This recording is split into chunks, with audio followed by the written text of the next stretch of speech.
Welcome to Kenton's videos. Enjoy the video.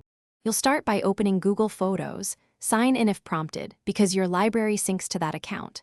Once done, grant the app full Photos access so it can read and back up images. Without that permission, you won't see local photos. Make sure you're on Wi-Fi for large transfers. Cellular works but may cost data. Finally, tap the account avatar to confirm which Google account is active, since differing accounts show different photo sets. Now enable backup and sync so your iPhone photos appear in Google Photos.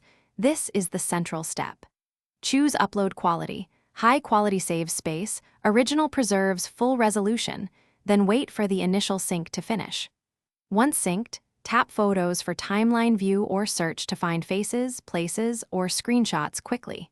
If you need specific folders, go to Device Folders and toggle the ones to upload so screenshots or WhatsApp images appear in your Google library. Finally, access your collection by opening Google Photos and browsing photos or albums. Use library right arrow utilities to manage device folders. To share, select items, tap the share icon and choose a link or collaborator. Links keep original resolution rules. If items are missing, make sure you're signed into the same Google account, that Photos has permission to access your iPhone, and that backup and sync is enabled. If problems persist,